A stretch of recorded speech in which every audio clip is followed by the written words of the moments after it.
Okay, I think we're back up and running. Just let me know if we are.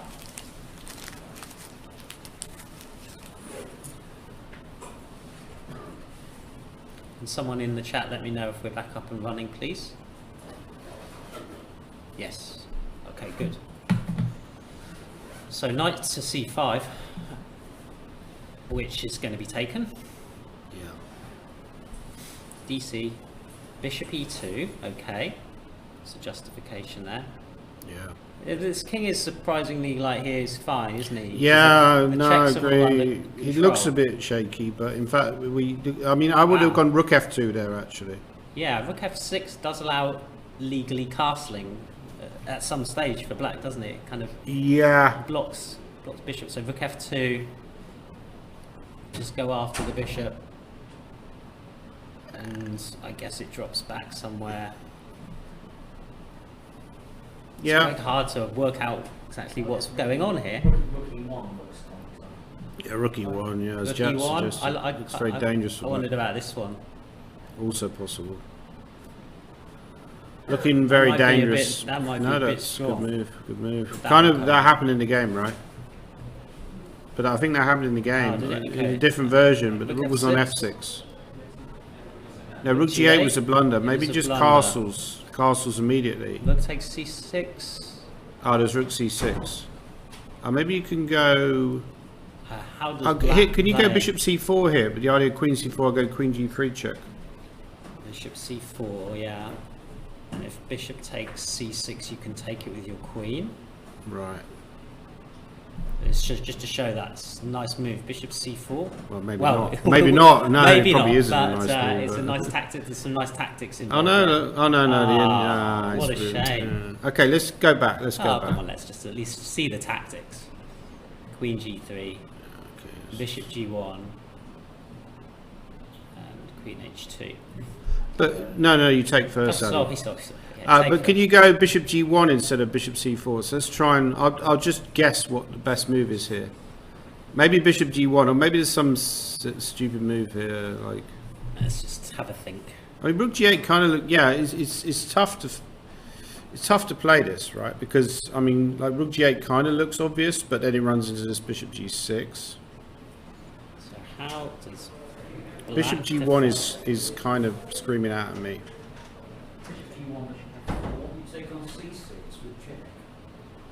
After bishop g1? Yes.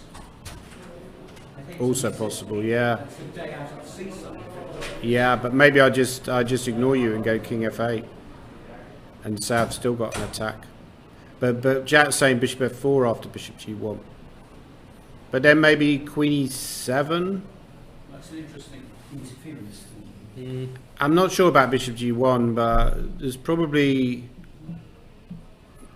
No, it's not bishop g1. Let's just guess. We'll just go through every candidate move until we find... There's rook b8. A lot of really strange moves possible here. There's rook b8 here as well, right? Rook b8. Yeah, because bishop c6 I can take on c6 with check. Yeah. Although then you've got some kind of weird rook c8, rook takes h8 at the end. So, yeah. If rook b8, can't you take on f7? Rook b8. With your queen? With the rook. We just go rook takes queen, if you do, I think. But then you take those all the way. Yeah, there's bishops guarding that queen. Can I go bishop e5 there instead of rook b8? Is that just a terrible move, or just... No?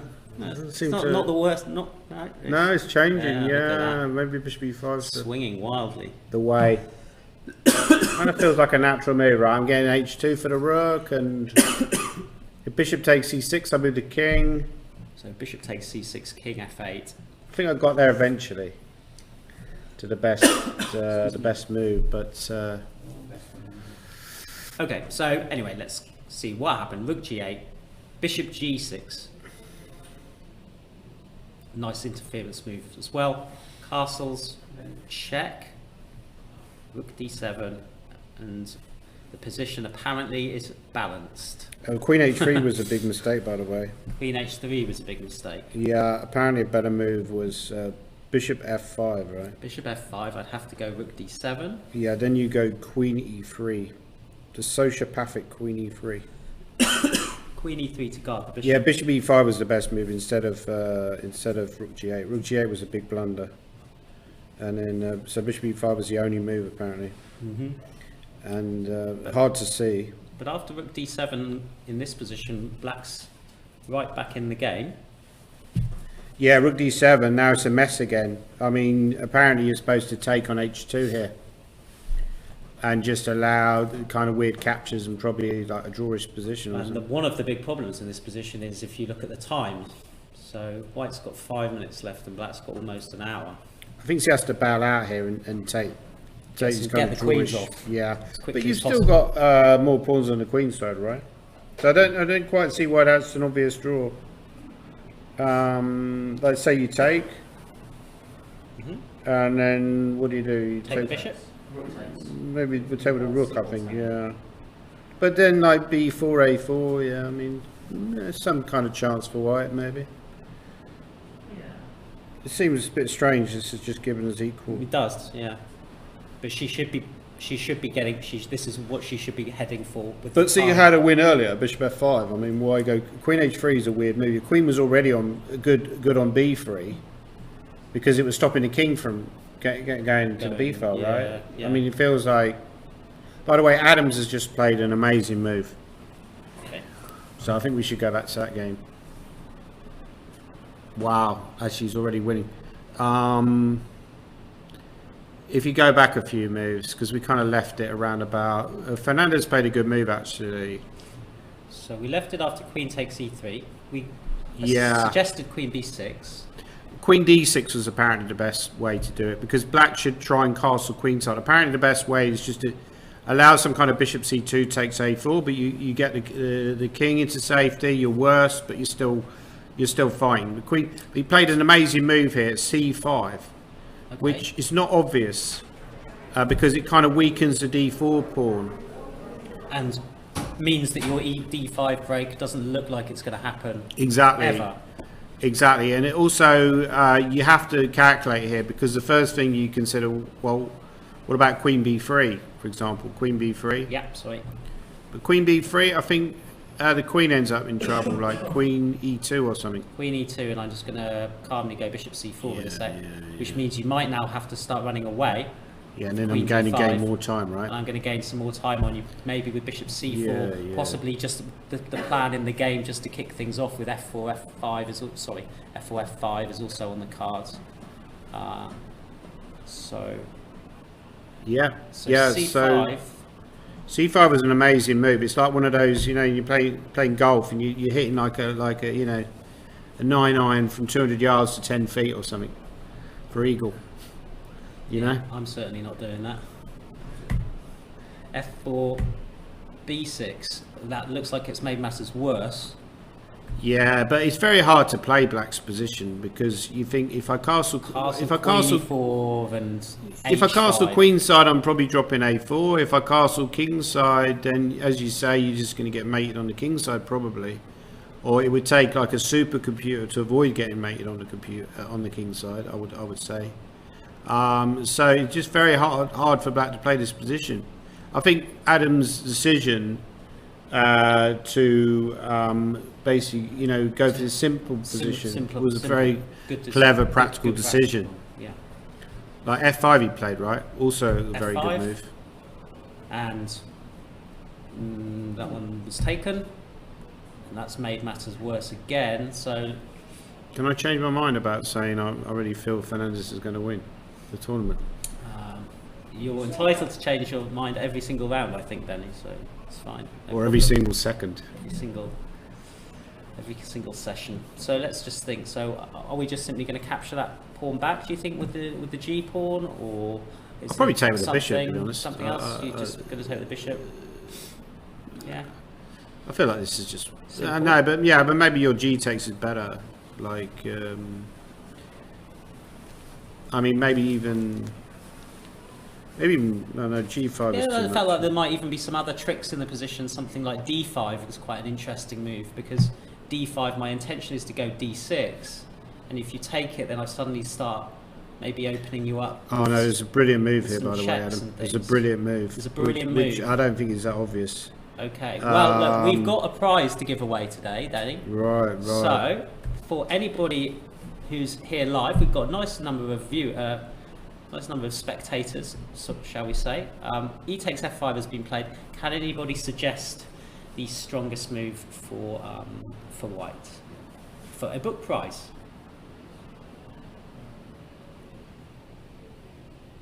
Try not to guess. You might have to justify your reason to me.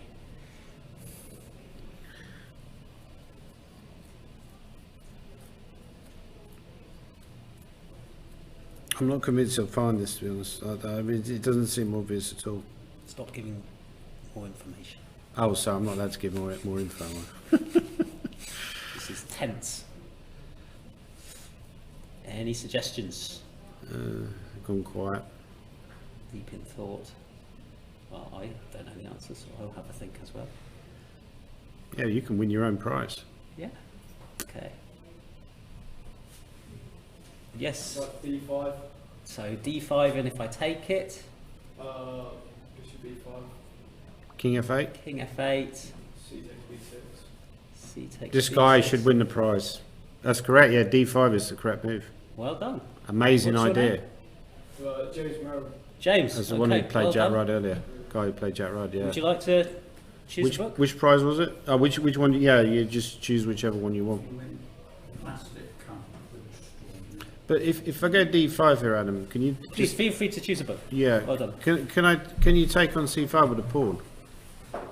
Sorry. So D5, take. No, sorry, with the other pawn, I mean. Because, yeah, show that variation anyway. Okay, show that so variation. Because here- actually, the main line here, by the way, according to computers, takes on B6, right?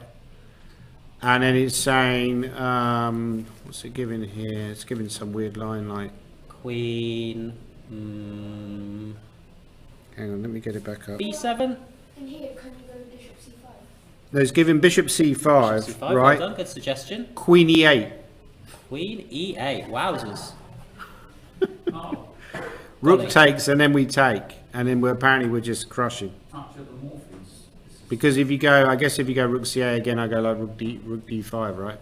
Exactly. So here we take this one, and after Rook C8, we have time for this Rook takes D5. Okay, I can still at least deal with your threat by going Bishop E7, but then I imagine here we can probably just go. Rook E1, I think. Well, I it's, think Rook E1 is slightly more accurate. I think. Oh, because if Rook C7, Rook D8 check. yeah. Yeah. Rook E1. He has gone D5, by the way. This could be the game of the tournament. This is amazing. This could be the. So he's gone. Yeah, this could already He's be gone the brilliancy D5. prize, right? So if you take with a pawn, On can I this go one? D6 maybe? That looks definitely like. Maybe that's even one of the ideas in the Dude. position. I wondered. Well, you could just take on C6, of course, but There's a few tempting options here. I quite like D6 here. D6. Yeah. Queen D6, And then maybe just take on F5 or something Take on simple, F5. right? Simple chess. and then just put I'll something on D7. put something on E1 or D7, D7, yeah. yeah. And then, I mean, it feels like it's like crushing tactical win, right? Like Queen F6, for example. Here This we is a- probably this is- just check. This is a brilliant game by Adams, yeah. Do we got options here? I like check just because it stops you castling, and giving away your bishop. But I don't know if it's most Yeah, accurate. yeah, King F8, and then I don't know. It G5 should be good enough. or It should be good enough. G5. It's very tempting. This is not going to be a good advert for the Oh, that's Scandinavian. that queen's trapped. That's sad. Oh no, it's not trapped. Go here. It's still a very bad position. I'll just go King A1 and Oh, it's check, isn't it? How can you ever escape? Because you know H6 is going to run into like Rook F1, Bishop F5, or Rook E1's a huge threat now. Rook E1 is an enormous threat. Yes, exactly. Yeah, so it lost position. So D5 is already 1-0. Like I can it's see just that. game I can over. see that sort of thing happening actually here. I mean, I think Flanders will realise that CD loses to Bishop B5 check. Probably go for Yeah, BC, he's and gonna- His only hope is some kind of miscalculation by Michael Adams, I but would think so. I don't think he's going to mess up from here. He really F4 throwing a little bit of a spanner in the works. I think I'd probably just go Queen E4. Do I? Yeah, my prediction of a draw looks like, yeah, exactly. It looks like a win for Adams, and I mean, there's some other quite pretty ideas here. Like, for example, if takes d6, queen d6, you now have bishop b5. Yeah. It's all just crushing stuff. I mean, basically, I mean, the thing is with Adams, he is a lot stronger. You know, no disrespect to Fernandez or anyone else in the tournament, or myself or whatever. He's just a lot stronger. You know, there's a reason why he's 2660. There's a reason why he's played at the top level. Indeed, it's a different category of player, right? Yeah, exactly. You know, so it's very difficult for anyone in English chess to beat him, who isn't named maybe Howell or McShane or Gawain Jones. So, you know, it's just it's very tough for Fernandez this game. But it looks like he's in big trouble. Okay, let's move back to board 2. We haven't explored that one for too long. There haven't been. Oh, maybe there have been. There have been quite a few more moves. So let's see what's what. So we left the position with the knight on a6.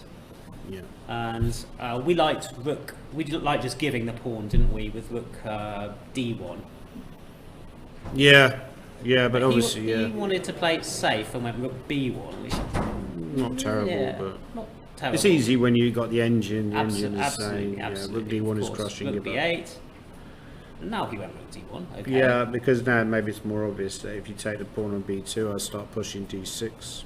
Rook b7, d6. Anyway, c4. c4 was a good d7. move. c4 was a good move. So this is interesting. So we're swapping now. We're giving the d pawn voluntarily in exchange for the c pawn. Well, but I've suddenly noticed that if you do, if you win, white's already a pawn up here. So this is what I was saying earlier, that I think this queen b2 is... okay, exactly, yeah. So he's already a pawn up. Yeah, I didn't realise even more reason why he should have taken on b2 earlier. Completely forgot about that one. So yeah, here, take... Oh no, he didn't... Okay, so he didn't take when rook c7. Doesn't make too much difference, because knight there... Knight takes, of course, in that position. We wouldn't want to take with the rook. That would be a big mistake, because the rook takes d2 check. We can just take with the knight. And after knight b4, this is the current position. Black is hoping, at least he's got the knight off the edge, and he is threatening a pawn, but and he's also potentially maybe jumping into d3. Well, there is a trick here that if you go a3, I can go knight a2, rook c2, knight c3 check potentially. That's a nice trick. Which at least, I mean, I'm still a pawn down, but maybe it's quite important now that I've got h6. So after rook b8, I've got king h7. King, yeah, exactly. But I'm still worse here probably. There's some, I don't know, probably some moves that are good for white, but it feels like holdable this position. Perhaps rook d2. Perhaps. He has gone a3, by the way. Can't we play rook b8 check? Rook b8 check. Yeah, that's a good move.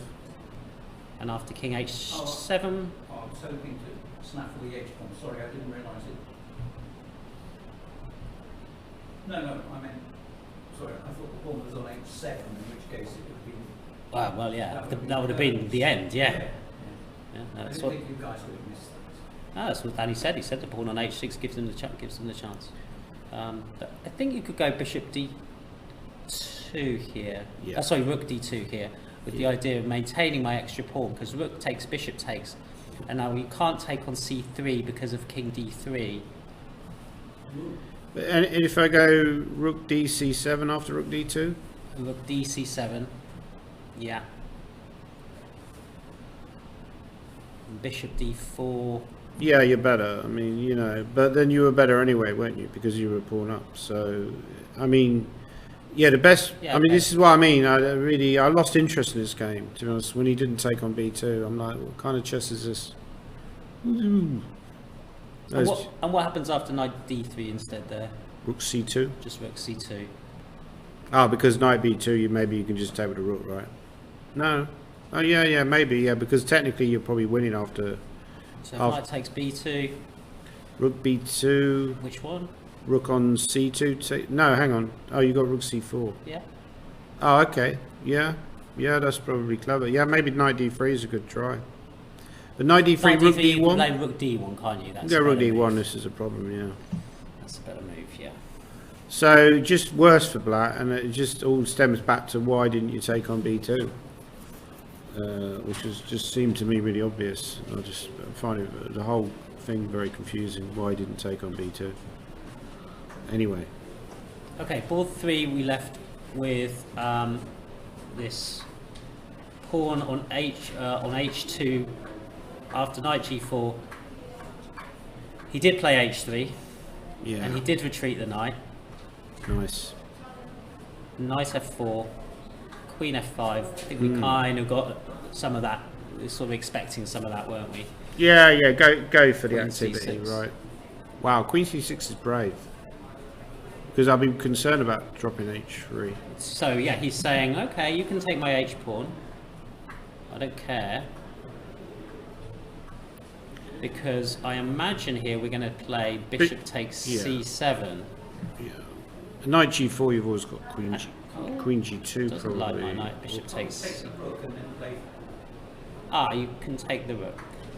That's a better suggestion. Yeah. Yes, that's a much better suggestion. So maybe after, instead of taking on f4, can you go g5 there? And then just try and attack the knight, and if you meet a knight, I'll take. Then I'll take g5 here. Yeah. And gives the king a square, so I don't blunder mate.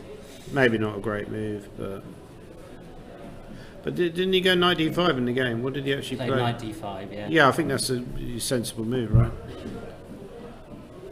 g5 is very risky. Probably just like too much. Knight d5 is a good move. Oops, sorry, jumped ahead. So sorry, knight d5. Take. That shuts the queen out for now.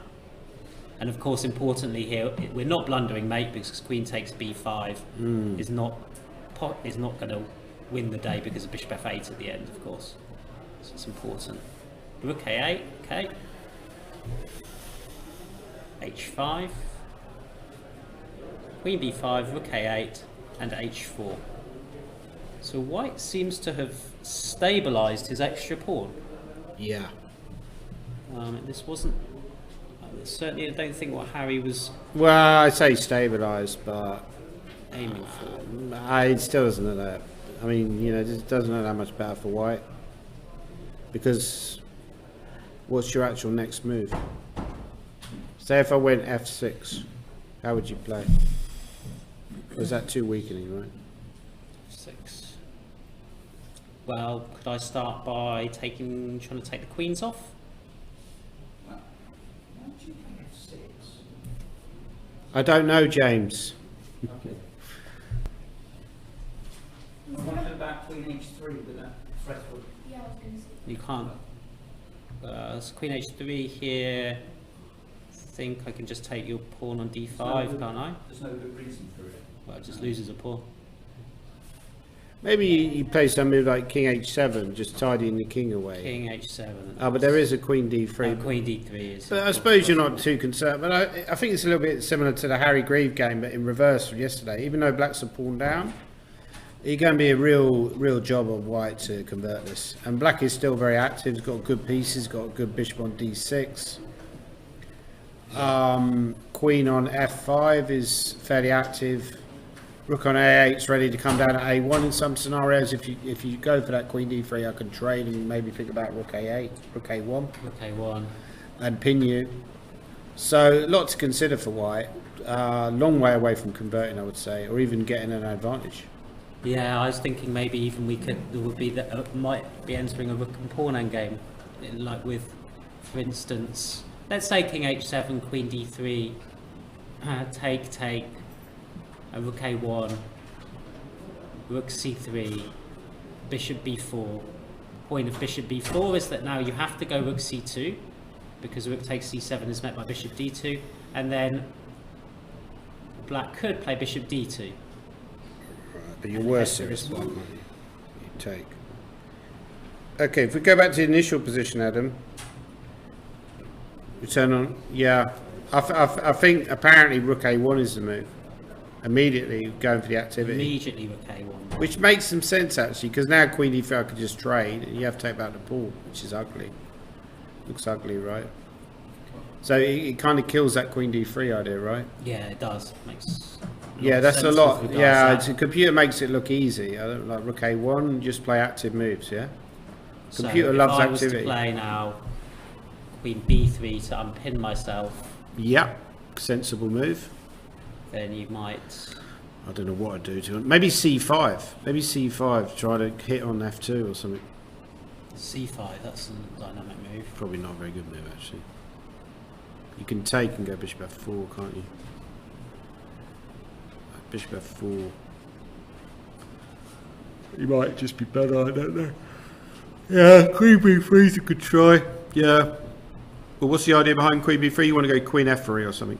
Or just unpin? I just want to unpin myself and move my bishop. And is there any way that black can continue? What about if I go queen g4 instead of... yeah, I wondered about queen e4. Or maybe queen e4, queen e4. Maybe queen e4, bishop e3. Oh no, I can't do that because you can take and take on g3. Yep. So queen e4, Queen the e4 idea is a good being move. bishop e3, rook d1, queen d1, and bishop takes g3. Wins back my pawn.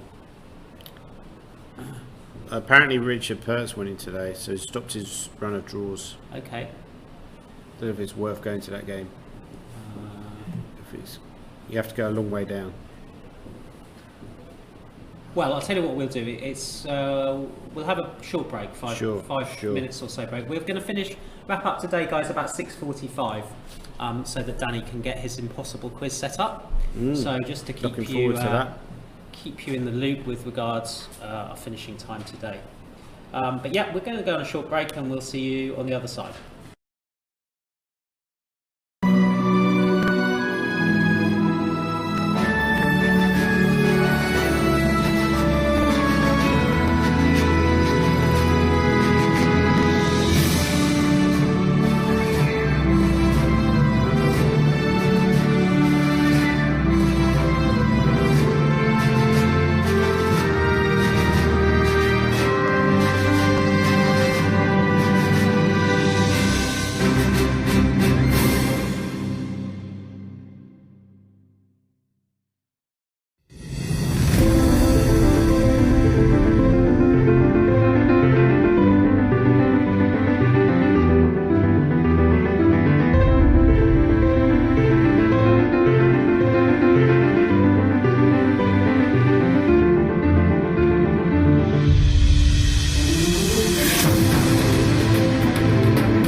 Okay, so we're back.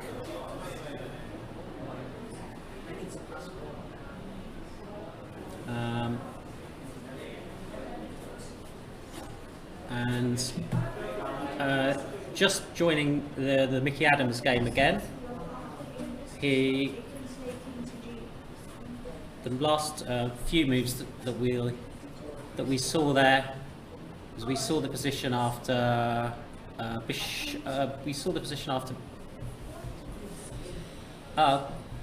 this is our position, wasn't it?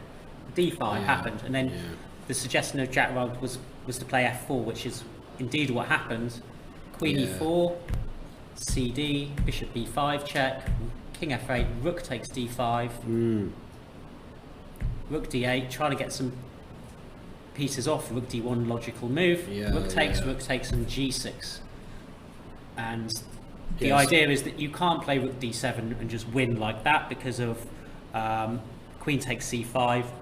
And the nice point is that G6 is allowed then, just to show. So Rook D7, Queen takes C5. If this pawn had still been on G7, we could finish with flourish and just go Rook D8 and Queen E8. But it's not of course possible anymore. Instead, Adams has just played the move C6, just very cold. Just the passed pawn. Next move will be Rook D7 unless something is done about it. Yeah, I mean, this is already resignable, right? I mean, the only thing you calculate is maybe... I mean, you can't go King G7 because of Rook D7. But I think that what is instructive about this game is simplicity with which Adams played the game, right?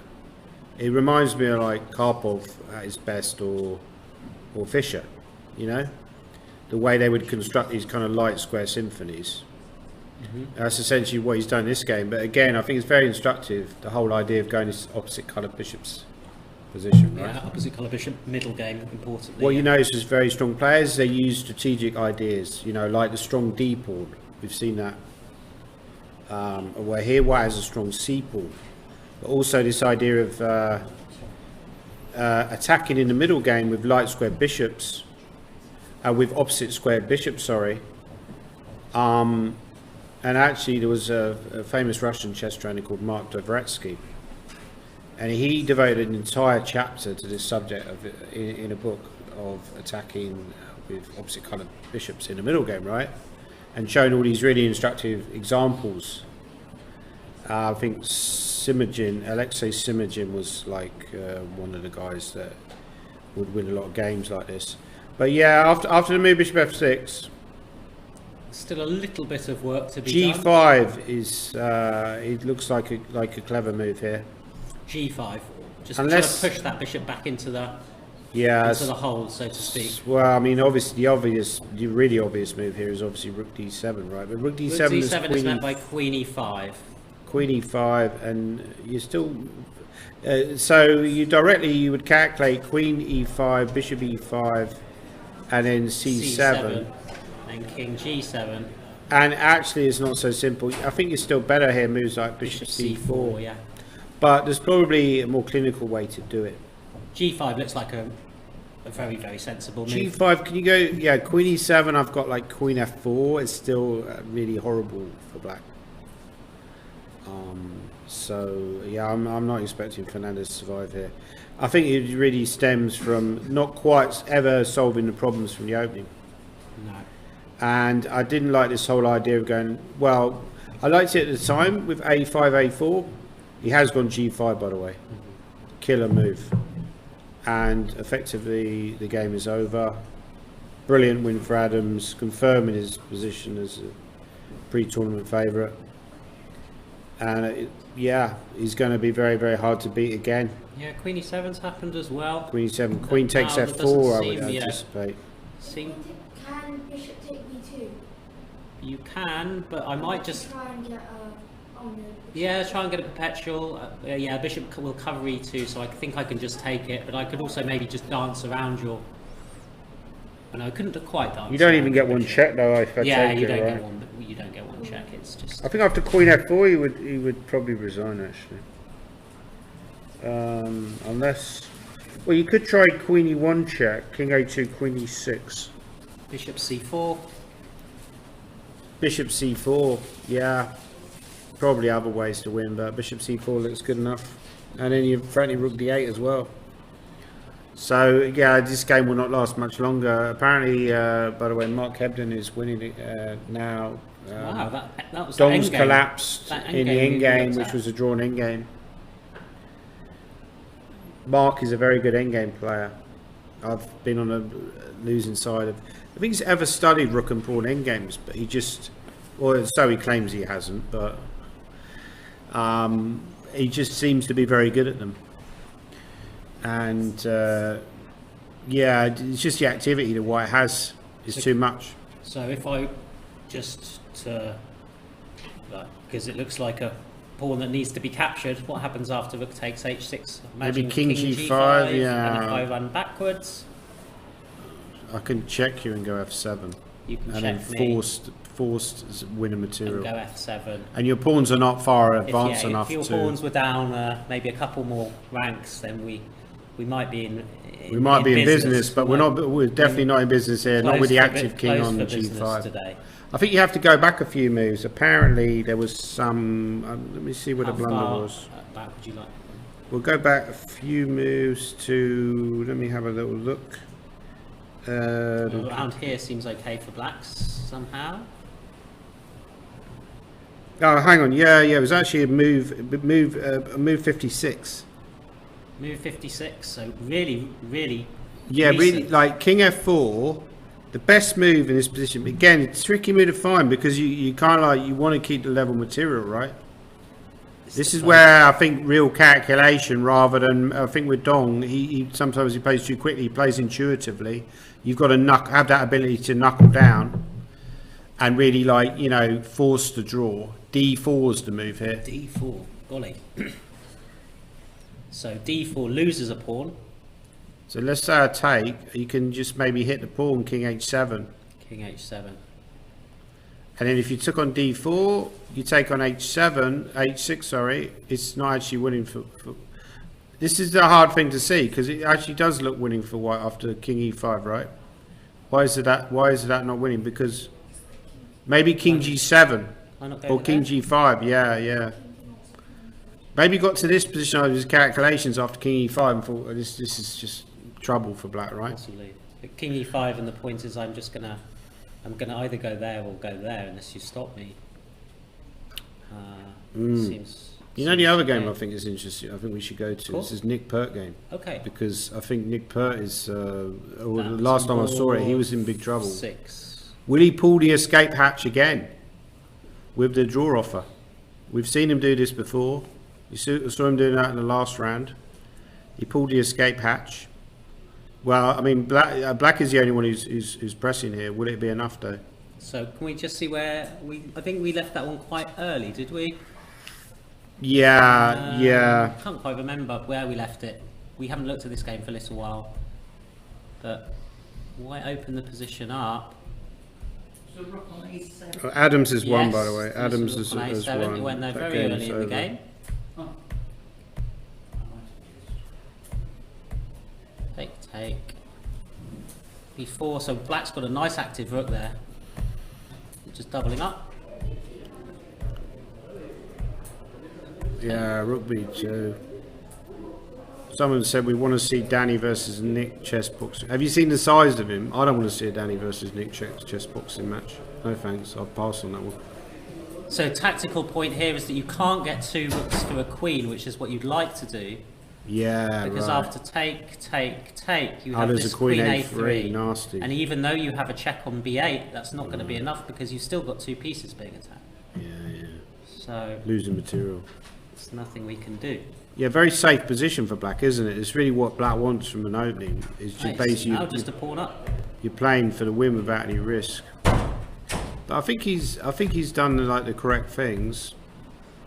So the 2 possibilities here are either to attack f2 directly or to just try and defend. The problem is if you just try and defend a7 passively. We saw in that game yesterday, Fernandez versus Balaji, that he started playing moves like rook a7. We suggested that generally in rook and pawn endgames you don't want to go passive. But after rook a7, knight e5, there's rook a6.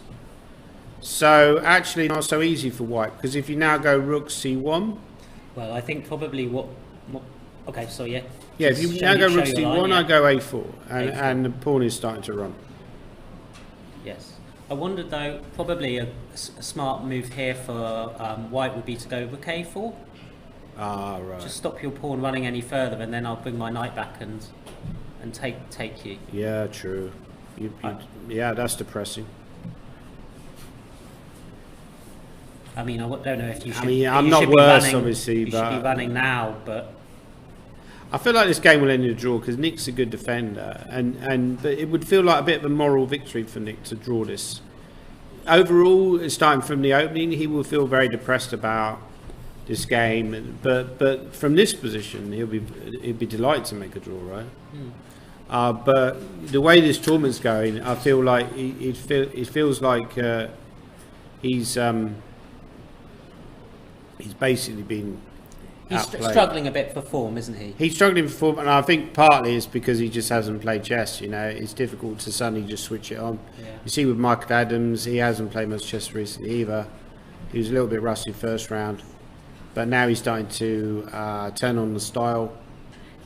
And really a very impressive game today. Game of the tournament so far, no question, by Adams.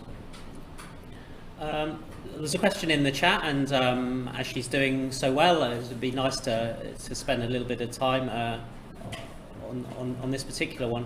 So the question in the chat was, who is Julia Volevich that's 1800 that this is doing so well? Well, as you can see on the board in front of us, Julia, who's playing black in this particular game, has drawn again with another very strong player. So that's 4 draws in a row for her. But if you look at actually who she's played, she's drawn with Borna, Derek Shani, David Eggleston, Right. and now Tamay Chopra. Sorry, I don't know what happened in the first round. Don't you think it's a bit weird? She got a bye in the first round, yes. I suppose they know her, but it still feels a bit weird that White, as so much higher rated, is offering a draw here against somebody with an 1800 rating. I mean, I know she's underrated, but I'd still, you know, unless you're losing, surely you punt it, right? So, what is going on in the final position? But come on, man, answer my question. Oh, Why is he not playing on? Well, because he obviously thinks he's losing. I mean, it doesn't look losing, does it? Okay, maybe you're worse, but I mean that's a strange draw offer. Do you not think? No. Well, what do people in the chat think? What do people in the audience think? I mean, would you not play on? I mean, you know, and I understand she's underrated, but surely there's 500 points. You know, if I was playing someone 500 points below me, I'm not going to give them a draw unless it's like mating 3 or something. Okay, yeah. You know, it don't make any sense to me. It's not. Yeah, it's not immediately obvious he's losing. Yes, he's a pawn down, but it's. You got to punt it, right? I mean, you're playing the British Championships. If you want to beat people, finish ahead of people like, you know, Harry Green, Michael Adams, and so on. You got to take a chance. You can't just say, well, I'm worse. You know, let's just offer a draw. Firstly, I think that the whole thing should be removed. I think that they need to introduce severe rules in this tournament quite urgently, because we've seen this on a number of occasions where people are in trouble. And they're starting to like bail out with this whole escape shoot policy, which I don't think they should have the option. I want to see these games being played out. You know, I think it's wrong, but okay. What do you think about Black actually taking the draw in this position? Well, again, I know obviously there's a huge rating differential, but well, obviously for her, I mean, I think that's a great result, right? A draw with Black against 1800, against somebody who's 500 points higher rated. So it's a great result on rating, but I don't think she should have the option, and I don't think he should have the option of bailing out at that moment. I mean, it feels like, but again, we're seeing this example, Adam, of underrated juniors. Effectively, her rating is completely wrong. Why is her rating only 1800? Maybe she hasn't played enough. So actually, with in Julia's situation, her rating, I believe, was a lot higher than that, and she's actually lost quite a lot of rating points. So I think she was pushing towards certainly 2,000, maybe above 2,000, and I believe she's lost a significant amount of points. I might have to check that one and maybe let you know tomorrow. But so I know from she was on the accelerator program as well, Julia Volovich. Sure. So again, I know some of her sort of character traits, if you like, in the sense that she's extremely hard-working player, and it was always felt that she was making good progress. Oh, okay, I'm wrong. Her peak rating was 1872 apparently. Oh, okay. Extremely hard-working as opposed to lazy. Yeah, absolutely, yeah. Oh, do you find it somehow her results were not quite matching the work level? Yeah, I find that if you work hard on chess, you don't necessarily get results immediately. No. It might happen like 2 years down the line, right? Yeah. And it's obviously happening here. Well, it might never happen in my case. Well, I don't really work that hard on chess, but I probably did at some point in my career. But yeah, okay, yeah, there are people who I think that's the key thing in chess. You look at Michael Adams. I know I keep going on about him, but he's obviously the best player. But you know, he works hard on chess. You know, anyone at the top level, at some point in their career, they work very hard on the game, and they have a great work ethic. And if you want to play at that level, that is what you have to do. You have to be a very hard worker. So, quite interestingly, in Nick Pert's game, right, it went along the sort of look. In fact, it's gone exactly along our lines. Right. So I feel like it's going to bow out with a draw. So this looks like Black has probably just decided, yeah, doing okay now. So Rook A7 happens, Knight E5, as you suggested, Rook A6, and then this Rook A4 move, which we think is reasonably important in that it stops the pawn going any further. And now the threat is to go the threat, if you like, is to go Knight C4 and just capture on A5. Yeah. And could Black maintain a pawn by going Knight D5? It looks like he possibly could, because my point was there, Knight C4, Knight C3, Rook A5, Rook A5, Knight A5, Knight E2 check. And to take on D4, we still have our extra pawn. Would that be enough? Maybe not, but yeah, you pawn up, so at least you punt it. You know, the general rule. Got to punt it, haven't you? The general rule in knight and pawn endgames, if you're pawn up, it's a little bit like king and pawn endgames, right? So knight and pawn endgames, if you're pawn up, you generally it's like a king and pawn endgame. You're winning. I don't know if this is winning, but no, it might just be that this Black king is a little bit too far away. So the king could perhaps come in and just probably, with the combination of the knight, mop up that weak pawn on C6. It depends on special circumstances, but say if the Black king was in a better spot. Yeah, if the Black king was up on E6 or something, then I think the story would be very By the way, it looks like Gasinov's going to win. Taran game is still going. Actually, we've got a kind of weird double pawn situation. Let's have a look at Gasinov and Jackson. Yeah. Apparently, David Eggleston is winning. Let's get to the position in the Gasinov game. So he didn't go for your Knight A2. He went for this Knight D3, Rook D1, which we suggested. Take, Rook C2, Rook D2, take, and Bishop takes B2. Right. I'm just wondering why he didn't go Rook takes B2 there. I think he just thought the king would just get to A6 very quickly. But after Bishop takes B2, why is King D3 not just win on the spot? Yeah, but well, that's what happened. I think he took on D2.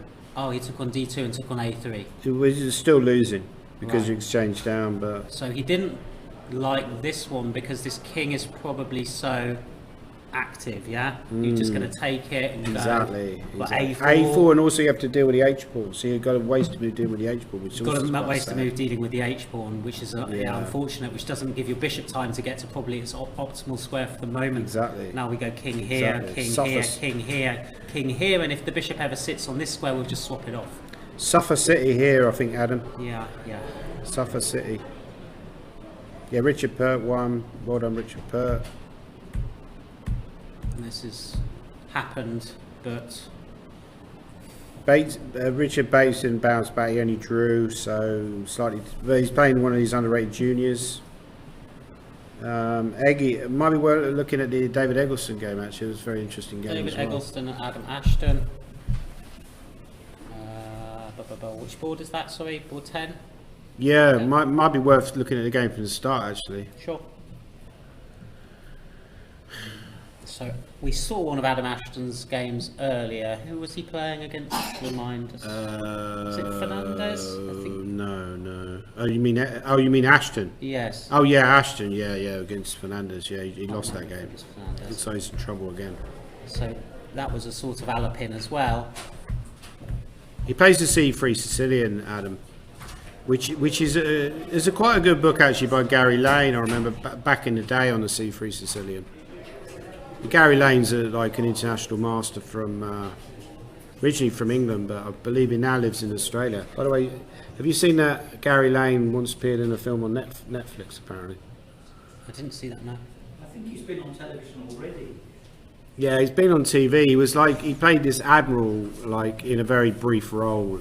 Like he was like he gets work as like an extra or stuff like that. Yeah, that's right. He's there when you know to look for him. Yeah, Adam played in this position, knight c3, which I think is probably makes White's life a little bit easier. I played a couple of games in this position as black. Played a Spanish grandmaster called Oleg Korneyev, moved to Spain. Many years ago. This game. He did a big complaint recently about deflation. Well, he played Queen A4 against me. That's a good move. And I panicked somewhat in this position, and I played knight to B6 because I thought he was just going to take on D5. Yeah, I had this against Chernayev. Do you know what the best move is in this position? Okay, let me think. I think the correct move here is something like.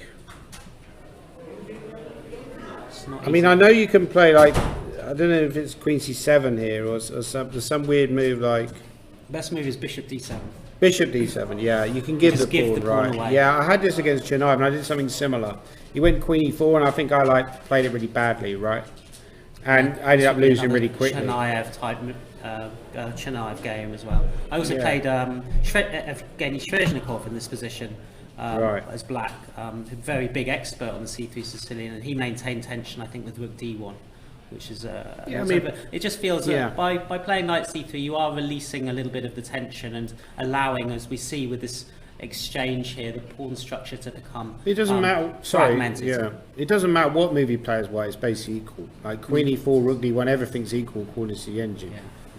But yeah, I mean, essentially. But this is also an interesting way to play. I think this is quite well known as well, and I think the one move here that, from memory, might be Queen E4.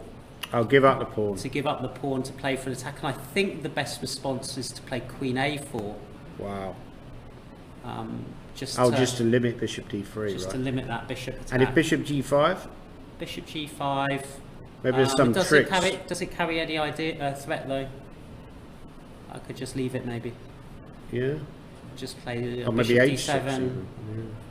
Maybe Bishop D7. Maybe H6 as well. Oh, maybe H6. Yeah, absolutely. Yeah, interesting.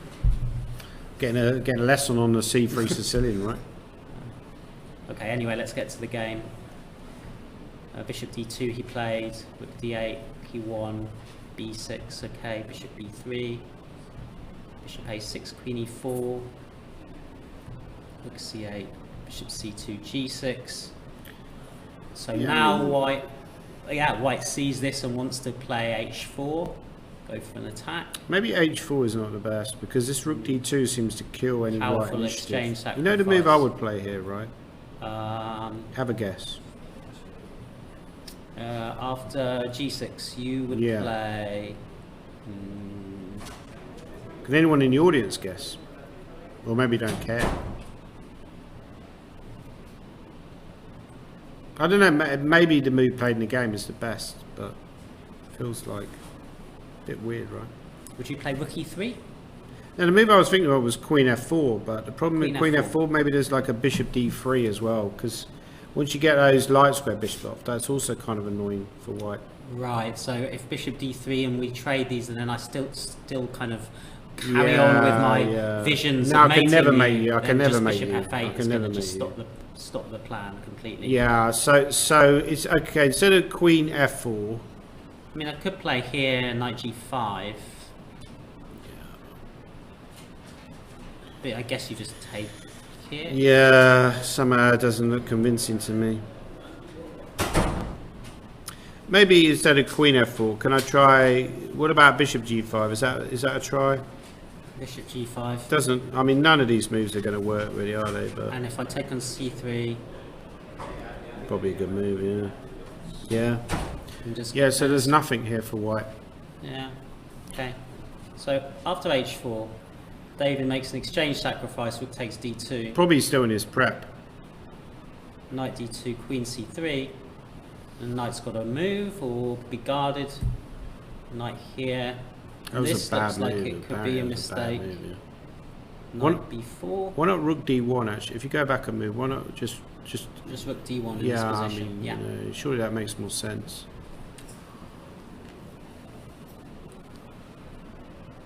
Be quite tempted by knight d4 now.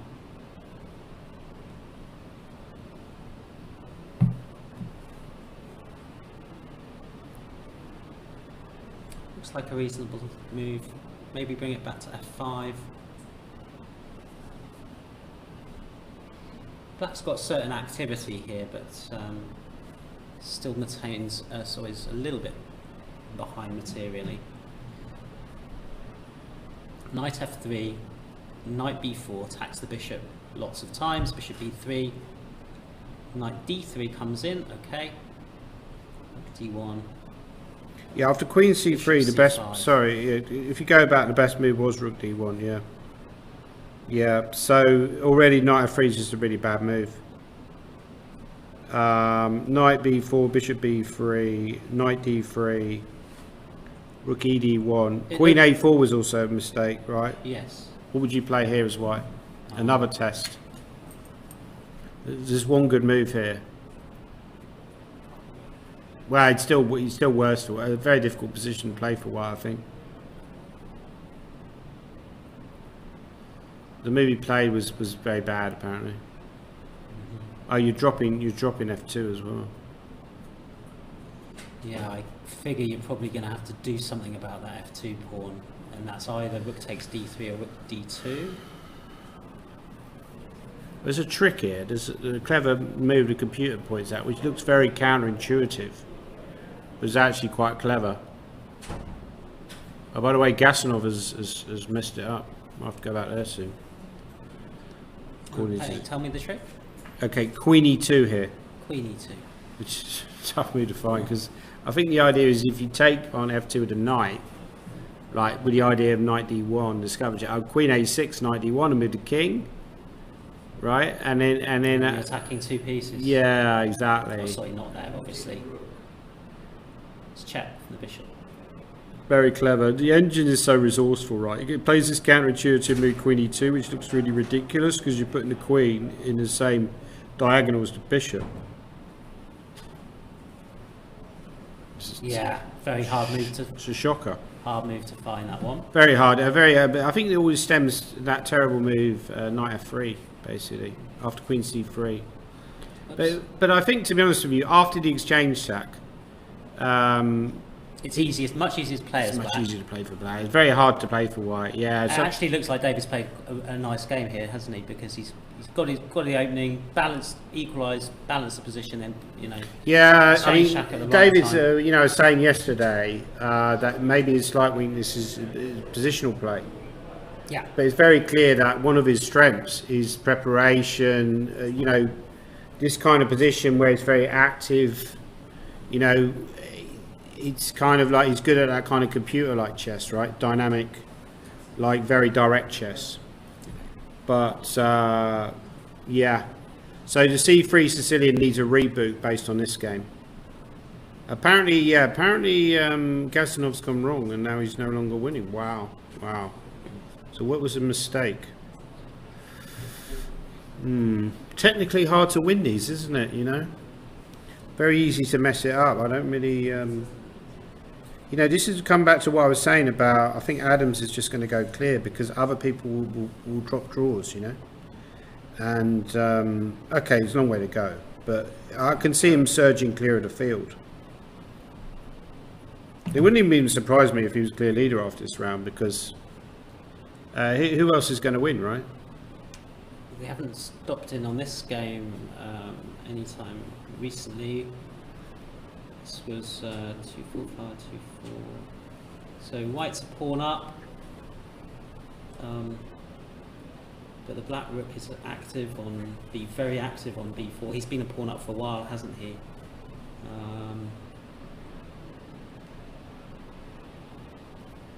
White's just played the move king to g2.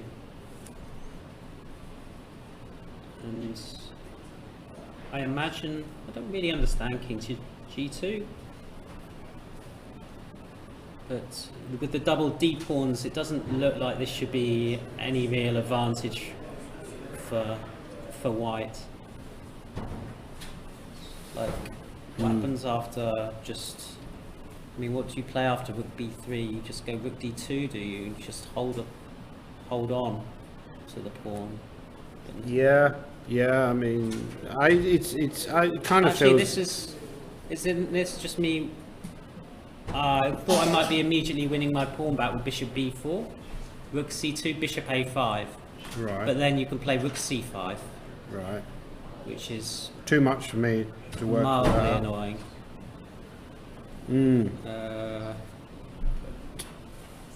I don't really see how white can make any progress here. Is it worth looking at the Gasinov game? Because I think there's actually a key moment that if you go back a few moves, Just give me 1 moment.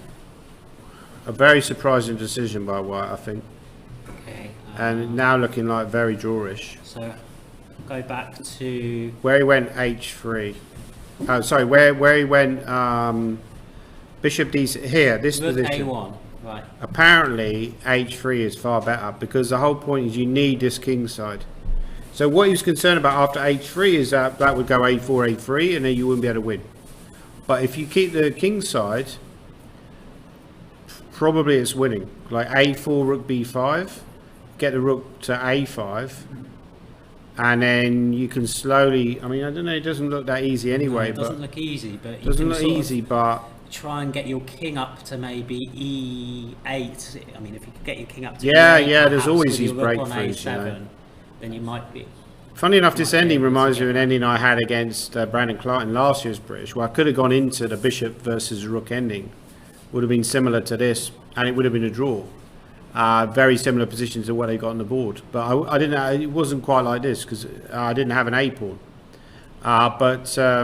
Yeah, I think this is a very instructional moment that he's carelessly allowed the material to be reduced, which is actually really a serious mistake. Because I think if he'd just gone rook h3, it probably would have won the game. And now, how do you win? Like after king e4, g5, how are you going to break through on the king's side? In any situation. Like the only possible plan, which I guess he's relying on, is to bring the king to e8, like you said. Okay, so And go still rook try and do a7. that. Right, so let's say, yeah, you start with king d5 or what?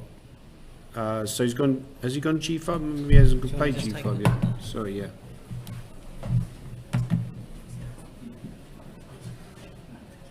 No, black's gone bishop g1 here. Yeah, so let's say I played f3, which of course will probably be played automatically. And black just comes back to h2. Now, if I try and put the rook on a7, I mean, yeah, it just doesn't really feel enough. Because the problem is you go here, and then by the time I get the king to e8, Some pawns are going to be being swapped off. yeah, maybe not immediately, but yeah, I go f6, and then when you come here, then I go h5, and now you got to really be careful that, you know, I might even think about h4, right? Yes, indeed. So. So the king would go to e6 or something. And for those of you who aren't aware, if we ever liquidated here to a king and a rook versus a king and a bishop, that's easy enough. Yeah, if you take king e6, exactly. I could maybe even. Okay, actually, how is that? Take king e6, and your little and G4, king f5. I was thinking, king right? f5. Yeah, there's a nice, yeah, there is a trick there. Trick. There is a trick, but I think you could probably even just go king back to g6, and I don't think white would have enough. Because let's say you go rook f7, I go bishop e5, and rook a8 maybe is probably not enough either. It's still tricky. It's still tricky. It's still not 100%. But given, I think white did all that, liquidated, allowed the h-pawn to be removed because he thought that this is a free punt. Whereas he was slightly concerned that if he allowed the a-pawn to exist on the board. But how could you possibly lose that position anyway? Yes. I think we've had quite a few. We've had like rook versus bishop anyway. We had that, Hebden had that in the first round, right? And he was completely lost. So I think people need to do a bit of work on their rook versus bishop endings. Maybe I'll I'll do a chessable course on rook versus bishop ending. Yeah, he's gone for king d5 as probably to try and get that round, whilst not allowing, at least for the moment, this king to come up to g6. And that does make some sense. Yeah, but I mean, just probably going to get similar variations to what we looked at. Just to. Okay, that's not a good move. Yeah, because maybe king e6 and king then start. E6 if you lose the light squares, you get king to f5. Yeah, if the king gets to f5, and if here, then potentially maybe something like rook 8. Yeah, exactly. Could be annoying. Not potentially. Bishop e5. Yeah. And then check. Rook checking king f7, with domination. Precisely. This is the kind of thing where you want to avoid. This would not be good. And black is probably losing. So what's he going to do then? He's just going to... Was that a false win after that? If you'd like to see. Danny said with domination, but... I don't know if it's a false win, but I'm saying you're dominating. I mean, yeah, I guess it probably is on a machine level. Forgive me, I just didn't know. Well, after king... No, it's a good question because... so let's say that black passes and does nothing. Yeah, I think I can go like rook g7 to g6, and then sometimes I could even take on f6 and win the king and pawn ending. Can I do that? Or no, maybe it's just a draw. Would that be winning? So... Oh, but I could go rook g7 and king g6. So I could switch the rook and... Switch the rook and the king around. King, and now really big trouble for black. And then grab that pawn. Yeah, because I can just win h7. If you go f5, I've got rook h7. It's important I've got rook h7. And just take that one. And then I just take, and then I'm winning. Yeah. So you switch the king and a rook. I think this is quite instructional. Yeah.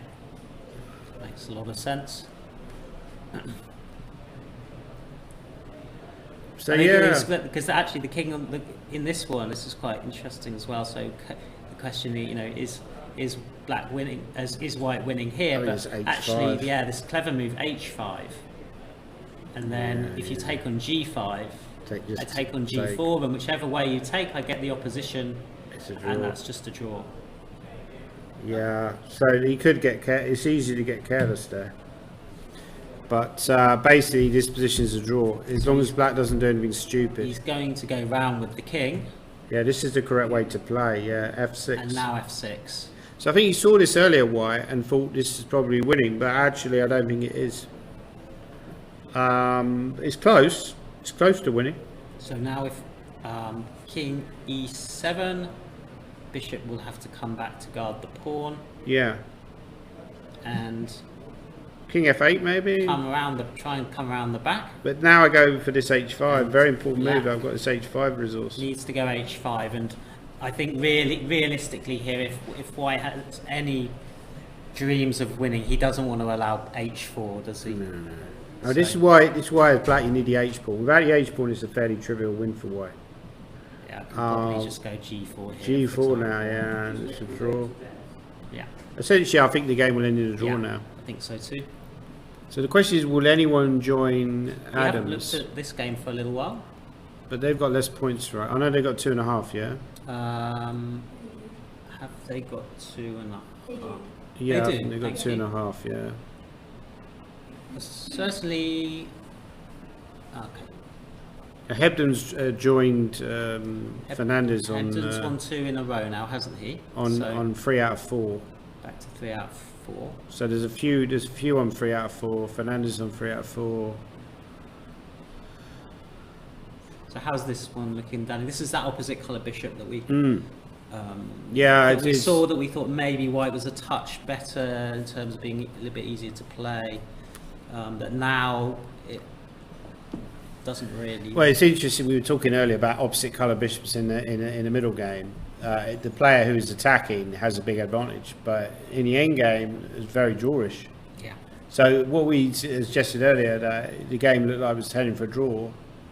They could have just agreed to draw. To be fair, they played it out. You know, they could have just wimpily agreed to draw, you know, an hour ago, and gone back to the hotel. But they've decided to play it out. You know, fair play. Yeah, fair play. But it's very likely to end in a It's draw, going to isn't end it? in a draw. And the Nicholas Pert and Claridge Hansen game. Still worse. Still having to prove something here. I think it will end in a draw. It's most likely outcome, but How did that come about then? So after where did we get to? We got to there, didn't we? And we got to rook a4, knight d5, sure. and then there was this idea, which looked good enough, of knight c3. After knight c4. Right. So so white tried something. But why didn't he go knight c4? I guess he just felt like. Oh, but you pointed out that knight c3, right? Yeah, but still, that's probably. Yeah, but good I enough. understand if you see that variation with a knight on d4, you want to avoid it, You right? want to avoid it. You want to avoid it because it didn't look that obvious why it was a draw. So knight b6 shifts that rook, and now he's played a4, giving Yeah. the c6 pawn.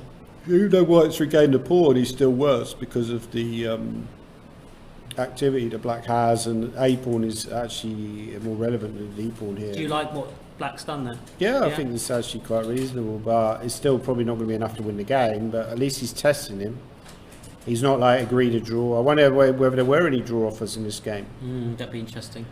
Yeah, Interesting. there's no way of finding out either. It should come up. It should be like a button you press, and it goes brrrr, Yeah, and exactly. you know, really loud buzzer that everybody knows that you're like a wimp, that you've just offered a draw. Yeah. You have to write it on your score sheet now, don't you? You have to write in the have to score write it in sheet, the but score sheet. how do we know that? We can't see the score sheets, right? No, I respect that, but I just... You can see after the game sometimes. Because at one time you wouldn't be able to. Yes, that's right, yeah. They changed a lot of rules. You used to be able to write your move down before you played it as well, Yes. back in the day. Like Tony Miles would do this. The guy behind us, he was famous for like writing his move down Putting a pawn over it or something over the top. Yeah, he put like he had his watch by the side of the thing, and he would kind of. And sometimes he would cross the move out and then replace it if he didn't like it. Even Gary Kasparov in 1993 match against Nigel Shaw, I remember he would write his moves down before he played them. It seems a bit strange, you know, one of the best players in history. It's kind of a nervous thing to do, right? Almost. Yes. That you're not really confident, you feel like you're going to blunder. Yeah, that was the whole idea of doing that, was to avoid blunders essentially. So once you've written the move down, you know, it's kind of like, you know, you then do the checking process. Now you don't have that option. So king c4 is a good move. And black's going to probably give the check. I mean, it's going to end in a draw, isn't it? Yeah, it's a king b4, right? Knight e4. Oh, knight e4 is annoying, you're absolutely right. Maybe Knight knight d3. d3. Knight d3, yeah, holding, yeah. Yeah, it feels like it's going to be in a draw. And rook d6 now, maybe? Yeah, you've got to give the pawn back, haven't you? Yeah. The rook d6, king c4, how do I make progress? Doesn't seem Actually, obvious. can I check you? Maybe I'll still go king c4. King c4. I mean, it would be like a rook b3, rook a4, rook d3, but there's a rook a8 check. So that doesn't quite work. Okay, nice tactics. So rook b3, Danny was going to try and just sacrifice, of course, because king takes, knight c5 check is nice, but we can throw in an intermediate check on a8, and that's good enough. By the way, Brandon Clark is apparently struggling to hold the game against 1881 rated player in the major open. Okay. I think Brandon played the major open with the idea of gaining some easy rating points. Seems to have backfiring on him, unfortunately. Although he's not played the first few rounds, and I thought he not played them because he was not going to come to the British, and he was just withdrawn. Yeah, that's what I thought as well. Yeah. But I noticed he was playing in the Portuguese league, and looked like he was making a GM rule, possibly. Really? Yeah. Wow. That's what. Well, he's made a GM rule. Well, from what I saw, he played 8 rounds and had a very, very good score. Oh, I'll ask him about that. So if he got maybe if he got the right result in the last round, he might have made a GM. Right, nice. In the last round in Portugal. What happened? His opponent didn't turn up. Oh, you're joking. Deliberately to sabotage. Perhaps. Wow, Sabotage poor old Brandon. Cruel. Yeah. That is incredible. He'll get GM, I'm sure. He's a very talented player, Brandon. Very, very, very hard worker on his openings. Yeah, that's right. He's good. He's very good in the opening phase as well, yeah. So we've had king c4, and there's still a few little tricks and things that black can play for, but we think that probably white has enough here to hold the game. Anywhere else you'd like to go, Danny, in terms of the games? Well, some games we haven't seen. What about the Balaji game? Is he bouncing back? We could look at the Richard Pert game, because Richard Pert's managed to win a game as well.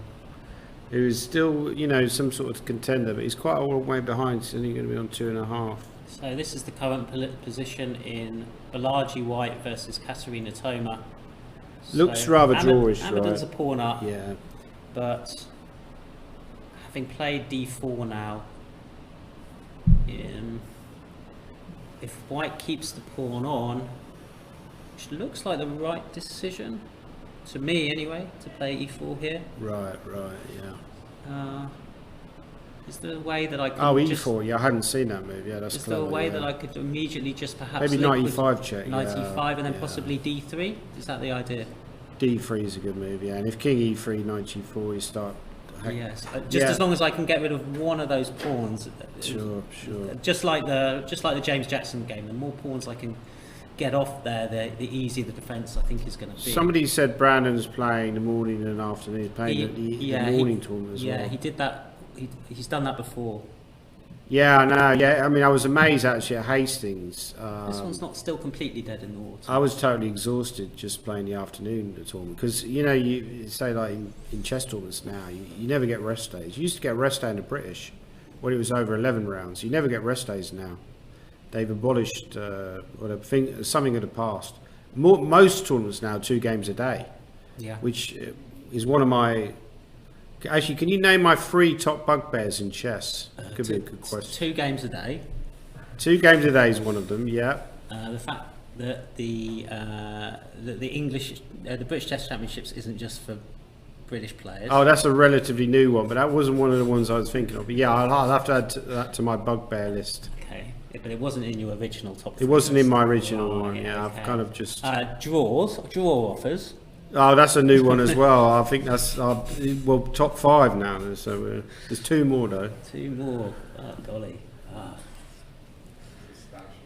Yeah. Nizzy says number 1 is Mark Hebden. No, he's not one of my top bugbears. Well, maybe bugbear over the board, but what about rating deflation and the rule about the rating? Was that another new one? Yeah, Nizzy got one of them right. 2 games a day. We mentioned that the deflation. No, should I just name them? Yeah. So my other bugbears are the fact that people turn up late for the game, which I think is, I don't like the idea that people are constantly late for the game. And probably my number 1 bugbear is the fact that in tournaments now, we have all these last rounds are always in the morning, which I think is completely wrong. Because it's almost like we're ashamed of ourselves that we put the last round in the morning. You don't have Wimbledon. Yeah, the most important round is suddenly at a different time to all Totally the other ridiculous. ones, just so everybody can get home, basically. Totally ridiculous. Yeah, I mean, That's a fair point. Yeah, and I think I can understand why they do that, because it's financial reasons. They don't want to have to pay for accommodation for the invited players, for example. They don't have to pay for accommodation for the arbiters. People can get home. So there are sound financial reasons why they do that, but I do think it's a bit sad that we're kind of like ashamed of ourselves, that we kind of, we have to sort of get away. Let's just get this over with, right? We're fed up with it. Let's just get it over with. We've had enough of Gormally waffling on. Let's just end this now before it's. Is that apparently one of Peter's Fiddler's pet hates too? Yeah. Lord Coop asks, is it easier to ask if there's anything you like about chess, Stanley? Not really. I said the playing conditions in the hall were very good, right? I did say that's a relatively new one, though. Oh, it's gone King E2. He's gone King E2, not King F4. Looking very drawish, right? That looks like no significant difference. Okay, anybody else, Danny? Can we have a look at the Richard Pert game and just see how that game went? And maybe we could have a look at the Keith Farkle game, because he did. Well, that's going to involve me changing all the changing things around a little bit to get into the. Because I did. He did say, he we need to like find his tournament.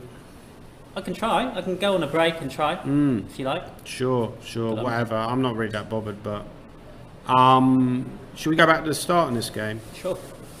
Playing against Midden, who I believe qualified via the Major Open. That's what you think.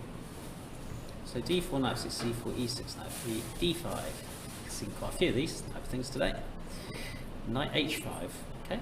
Interesting move. And Richard did something a little bit similar to, was it Borna in this game? Right. Played this bishop E5, provoking F6, and then going back. Yeah, makes some sense. Yeah. F5. Okay. Not sure about F5. Good. Okay. So if you take on G3, you go HG, and then you threaten Queen H5. Very big attack. This looks quite pleasant for white. It does, yeah. It kind of looks a little bit like a position you can get in the Dutch, right? Almost directly transposed. But sometimes white would have the bishop on F4 and have the pawn H3, and he's threatening G4. I don't really like G6 either. I think if he could have avoided playing that. Yeah, it It looks just gives weird. a bit of a target, yeah? And just F3, castles queenside, absolutely. We're now going to try attacking on the king side. Knight H5. I would be tempted just to go bishop F2 there, or bishop E1, just to avoid bishop, exchange, yeah. I mean, it's interesting that he wasn't worried about black taking on G3. Apparently Gastinov's winning again now, so maybe we can go back to that in a bit. F4, bishop C5, G4, that looks like a good move. Breaking open the chain. Is as rock solid as this chain looks. It's interesting to see that we're trying to break it up with like this, sacrificing a pawn.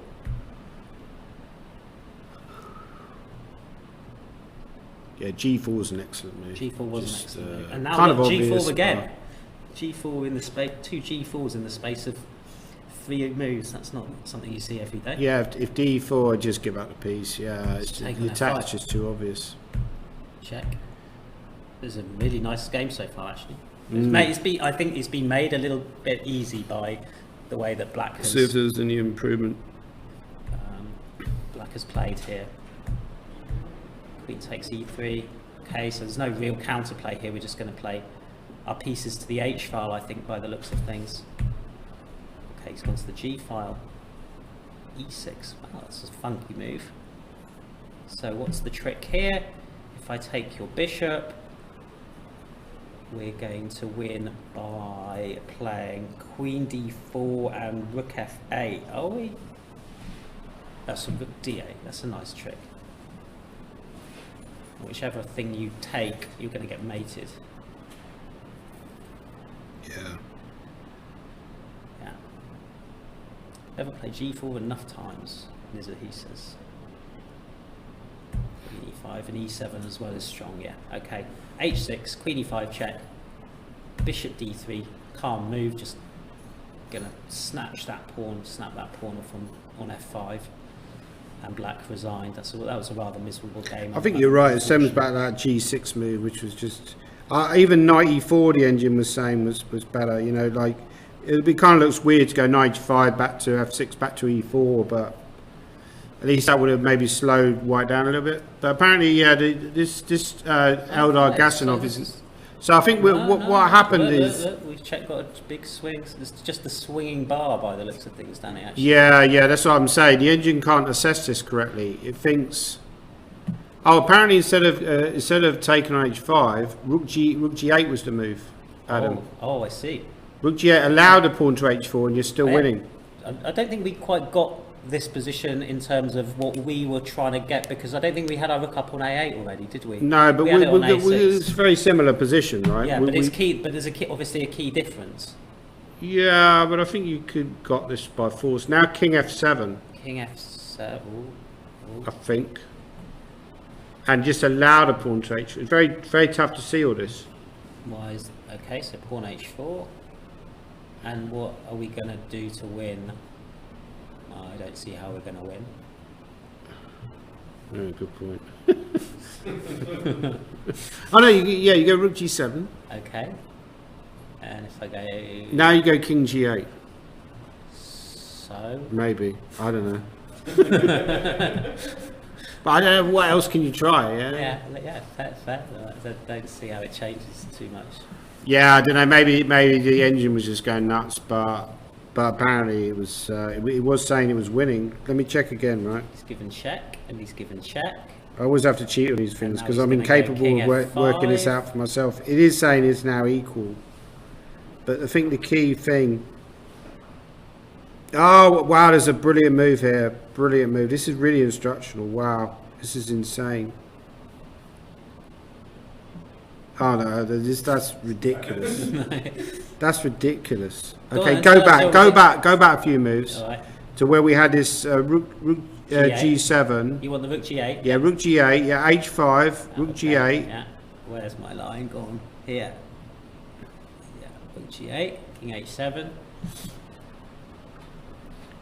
Yeah, H4. Sorry, King F7. Yeah. H4. Rook G7. Yeah, King H6. F4. F4. Wow, that can't be right. Can't you just take on F4? Yeah, why can't we just take? No, actually, you don't go rook check. So you don't bother with rook check. You go F4 immediately. Like, sorry, after H4. Yeah, here you go F4. Okay. And your point is what? Oh, that's not a good move. Okay, why is that not a good move? I have no idea. Oh, G5. G5, and you win the bishop. Ah, okay. Wow. I'm really learning something. That's really sneaky. It's very instructional, this, isn't it? Probably Magnus Carlsen knows his position. I bet Magnus Carlsen knows his position. Let's just calm down a minute here. What happens if I just take with my bishop? Then you go rook G7. Okay. And then I go here. Well, I guess then I just do this King G6. I'm still dominating. Now you can go King G6. My trick was King take. Oh, bishop. King takes yeah, bishop that's transparent. E5. Transparent. Transparent. Yeah. Okay, so King H6. And now rook G6, and then take on F6 with the king. Okay. Yeah, it's all to do with domination, I think, and just wow, really instructional in game. But it's still not clear to me why this is. No, I know. But like, let's say you go H3. I guess I just go rook G7 or something. I know what you mean. Yeah, even here. Yeah, like king here. I go maybe rook G8 or something. Okay, I'll go back. Or maybe I'll go king F7. Right. Anyway, on a high depth, the engine's saying white's winning. But this F4 idea is brilliant, right? Because you feel like you've come to a dead halt. You have to check this later. Like it's a really lovely idea. If it works, it's a really lovely idea. Okay, and now there's just no there's just nothing, right? It's just Yeah, this is going to be a completely draw. So nothing. Gasanov missed a brilliant chance. Yeah. GM Gasanov got good chances to win the tournament now. Only if he won this game, I think. Now he's drawn, he's got no chance. No, he's still got a chance, of course he's got a chance. But Adams has gone clear, right? And it doesn't look, as I predicted earlier, it doesn't look like anyone's going to catch him. It's amazing that he's going to be outright leader on 3.5, given how many people there were on 2.5 earlier in the tournament.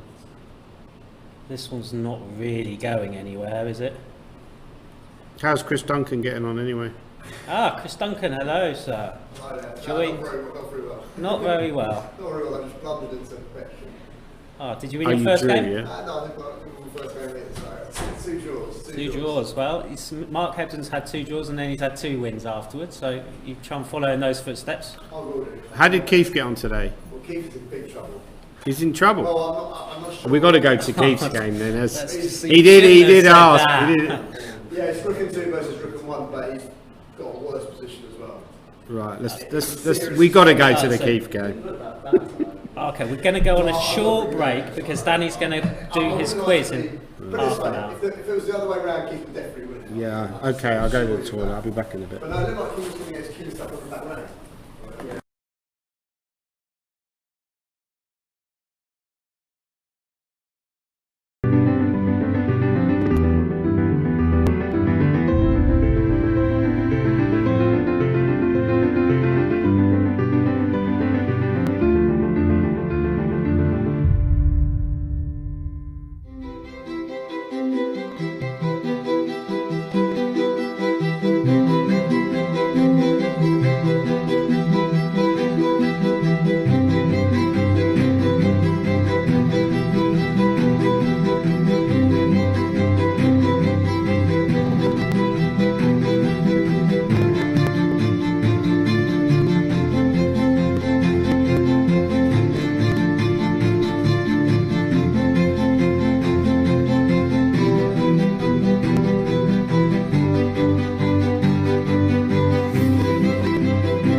Okay, hopefully you can hear us again. We're back.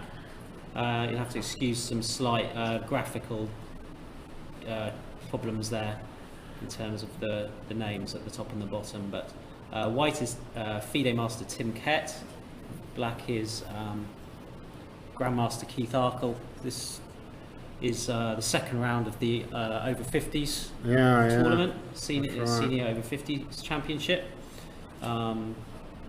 and well, by the looks of things, I should just start. Maybe apologies to Keith. We were going to go for maybe a drink after one of the later rounds, but showing this, you said that did he say to you he'd like to have his game shown, or? Yeah, but I don't think he realised he was going to lose. No. But I mean, the thing is, I do think with Keith, I think it's probably. I mean, I know it's easy to say in hindsight. I think it might have been a mistake playing in the seniors. He could have just. At the end of the day, you know, he would have had a chance in the British itself. You're playing the seniors. What's the motivation? You're kind of like you're the guy to be shot at. If you played in the British, you know, you play people like Adams. It's more interesting. You're probably more focused. Whereas here, like, it's very easy to lose.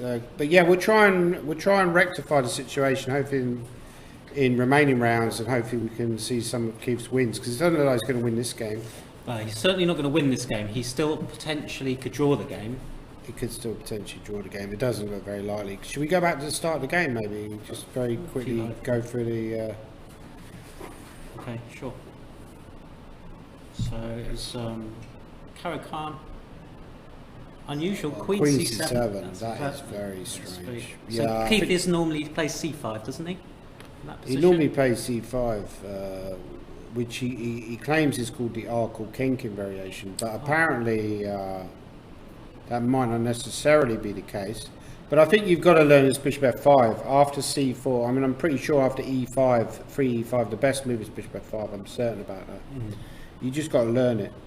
Like, there's no excuse not to learn it. But this position seems to be quite reasonable for black. So we're interested to see where the game went wrong. Queen G4, Knight F5's a good move. This is all quite clever. He took Bishop E7, again reasonable. You know, what's wrong with Queen E7? Yeah. Keith's got one of this. We talked a little bit about this sort of pawn structure, didn't we? Pawns on C6, E6, stable control of D5. Yeah. Happy to swap the queens off there. He's got what he wanted here. I mean, you know, you've got, you know, part of the problem with that structure is how do you develop all your pieces? Well, he's got all of his pieces out off the board. This is fine. What Tim Kett's doing is actually pretty good as well. Queen F. Don't like Queen F8. I was going to say even before the eval button, it felt a bit ropey, that move. In the sense that you're allowing H5, do you mean, or? Yeah, well, clearly there's some kind of attack. I mean, one idea maybe is to go Knight D7 to F8 very quickly. Right, just kind of Can I do it? Can I try Knight D7 maybe? How bad is that? And then if you go H5, I go Knight F8 and just hold the full. No, it doesn't like that either. It's a tricky position already for black. Maybe King G7 instead of Knight F8. So try that H5. We'll stick with Knight D7. You want to stick with Knight? Sorry, you want to stick with Knight D7? H5 and maybe go King G7 or something. No, it doesn't like that either. Maybe is C5 a move? But no, that also looks ropey. I mean, could I just stop you from playing H5? Or just go H5 yourself? I don't know. You're going to obviously have to deal with the fact that I'm threatening to win a pawn, so we'll have to play maybe something like King H7. And then face up, but it really doesn't like King H7, probably because of Queen F3, I would think, and G4. Or maybe, maybe also Bishop C2 is like a free move. So perhaps King H8. It's better. No, it doesn't like that one. Doesn't really like. Maybe that way then. Nope. Go back. What about putting the knight on D5? How bad is that? Right. Put the knight on D5. Just give the pawn away. Because you've got a nasty trick, yeah? This is no. Well, I think you do have a nasty trick. No, I didn't see it. But I mean, what I mean is, I didn't see that I had a nasty trick. No, that's not working. That's not working because I guess I just take it and start going like Queen H6 or Rook D3. Rook D3, exactly. Yeah. Okay. Anyway, I mean, we haven't got a lot of time, Danny, before your quiz gets going. So let's rattle on. So White seems to be better now. Take, H4, back, defend. Queen, G, Queen. That just. So he's given the pawn voluntarily there. Did he have to do that? Because I guess the problem is otherwise Rook DH3 is probably coming. If let's say Rook E8, Rook DH3. The Keith often plays these kind of positions, but he doesn't normally come under this big an attack. So fair play to Tim Kett for coming up with this kind of. Yeah, Tim Kett is aggressive player, very creative player. I wouldn't go that far, but I would. Okay. Yeah, I would. Apparently he's never beaten a GM, so this could be his first. That's what Keith always tells me, is Tim Kett's never beaten a GM. He had +10 against Keith once and he still couldn't convert. I think he lost. So he was winning against me last year in Northumbria Masters as well. So he kind of deserves this, right? And he was winning against me in the previous Northumbria Masters. So he's had a number of chances to close the deal. It hasn't quite closed in the deal. So fair play. Probably deserves this, you know. Yeah. I worked with him last year at the Olympiad in Chennai. So I was working with the Welsh team. That's where he made his FM title, just in one go. Well, he's better than his rating. I can't believe he's only 26. I don't know what happened. Again, maybe a victim of the deflation with the juniors, right? Well, absolutely. I think, he was at the time, I think about 21 something, 21 30, 21 40 and gaining points, so he must have lost a few since then. Right. G5. Okay, let's see. So White's the pawn up in this endgame now. There's a lot of weaknesses in the black camp, aren't there? Like A5 and C6 together, it looks like it's like tough. Very bad ending, yeah. Very depressing ending for black, yeah. Really depressing endgame, yeah, agreed. King at G3 going that way. F4. Okay, and of course there's a passed pawn as well. Takes. Now he felt he need. Okay. Wow, you just want to get counter players. You know, it's so hard to play rook and pawn endgames where you got no counter play. So. And that's the D pawn that's going to go. And so this is where we left it. Rook B8, king here. Rook B6, E6. You imagine is coming. Yeah, I feel like that's going to be resign. I think there's going to be. Rook B4 is his idea. Maybe try and get behind. Rook B4. You have to, do you? Because otherwise, this is the exactly. This is the winning move. I need to get something going. Rook B4. I mean, you could go King E5. I mean, that feels completely winning, right? Oh, but then King E7, right? So that's maybe Rook H3, like your idea, Rook H3. Because then if Rook F4, I get King E5. He has gone E6, by the way. And I would expect to reply Rook B4. Yeah, because there's no other move, is there? I mean, Rook B4 will come. So the only question is what you get out of Rook F4, right? He has gone Rook B4, the only try. Rook H3, check is forced, King E5, back again. And how does White make progress? Maybe I just go King D6, and when you go check, I go King D5, maybe? Oh, but then King E7, right? Still not so easy. Yeah. Not so easy. Keith is also a masterful defense player. He so really is, yeah. He's very resourceful. Okay. In bad positions. I often call him the cockroach because he's very hard to kill. I'm not sure that's a flattering nickname.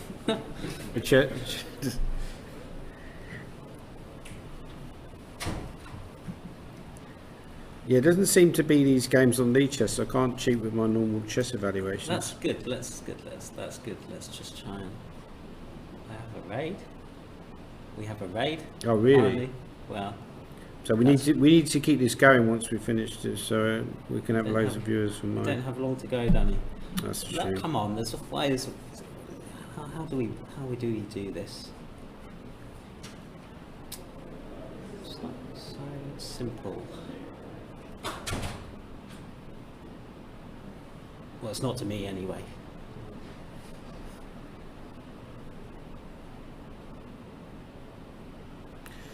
So rook c3 maybe. Rook c3, but what's the difference? Back again. No, but you can go king d6, rook b6, rook You can c6 go rook maybe. c6, yeah, absolutely. That's very important. But then if I go back to b8, how are you I winning? just push my b pawn. Ah, right, nice. Yeah, that should be good enough. That's, If he can find something like that, he'll probably win the game. yeah. But will he find it? No, I'm sure there's probably more than one way to win this. A computer would probably say every move's winning. I'm sure, because you can always return to. You can always return to the winning position, right? But it's easy when you got played comp. rook c3. Yeah, good move. Yeah, very good move. He's going to win the game then, I think. What about rook e4 maybe? But then rook e4 is checkmate. It's checkmate on f3. Oh, right, checkmate 1. That's always a good move. So let's try it. I think he'll try to check, right? What else? Nothing else. King e5. And rook, yeah, he has got tried to check. So king e5. Happened, yeah. Maybe you don't have to go back to. Maybe could you go rook h? No, but it doesn't make much. Yeah, rook h4 or something. So actually, what I could do, I could go rook b4. Yeah. And when you go king d6, I go rook d4. Rook d4, right? Okay, yeah, that's. But still, I feel like then maybe I come to c5 and I go like b4 and somehow. What? And we just cut. This is again not so. Okay, go here now. Let's say I went b4, rook e6. Is that position winning? And I just went like rook d3 or something like that. Maybe that's not winning though. I mean, maybe this might be a very bad way to try and win it. I'm really surprised he's played rook b4. Oh, he's gone back to b4. Oh, sorry, we're not surprised, are we? Because of course of this rook d4 check. Yes. Yeah, this is what he has to try. Yeah. Really, you only try, right? So clearly. So we would probably expect this and this. Very important moment in Tim Kett's career, in his young career. How old is Tim Kett? Don't know. It feels Over like 50. in chess terms he's a junior. He feels like he's coming, but he kind of does in a way, because like you say, you know, he's kind of getting some of his best results like in the latter part of his career, right? Or playing some of his best chess. That's what I noticed when I was playing him last year in the Northumbria Masters. He had a winning position, didn't manage to close the deal, and I felt like he got a bit nervous. King d5 is a suggestion in the chat, not king d6. That's a good move. But what happens if king e7? I always activate the king, right?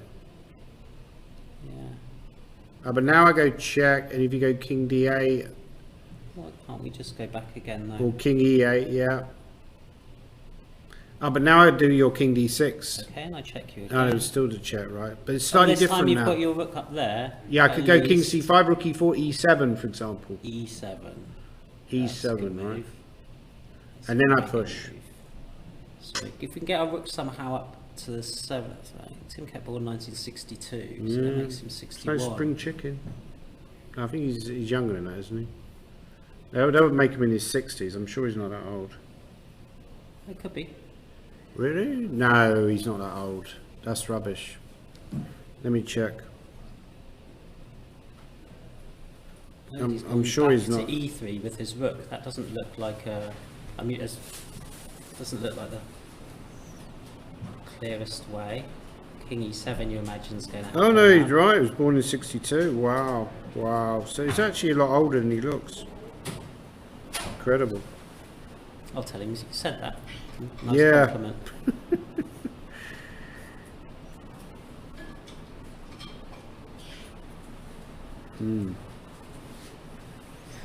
Well, he's played rook e3, and Keith will go king e7, where she has. Oh, gone. so he wants to slowly go king d5, and then it's actually quite a clever way as well, because you just defend the pawn. Now you can just free roll, Walk your king. free roll across, with the king. Yeah, and then which, push your pawn. yeah, like rook Yeah, b6, okay. king c5, and then you can't take. So he's gone back. He's gonna which try and actually is check clever him. as He's gonna well. try and check him from the front, isn't he? Yeah, so I don't know the way Tim's doing this. You want to activate your king in the endgame. This is kind of, he's making this problematic. I think rook f3 is is winning, but it's kind of like a tricky win, right? Like rook f3 with the idea of rook d8, you go king e5, and then you get rook f7. But yeah, he's making a meal out of this. I'm worried now. Anyway, we're going to call, I think, a time there just because Danny's got to get set up for his impossible quiz. Thank you everybody for watching online, and to all of you guys who've been watching at the venue as well. By the way, is there a internet password in case I need to get online? We'll discuss that in a moment. Right, no problem. So yeah, thanks ever so much, and see you all again hopefully tomorrow at 2:30.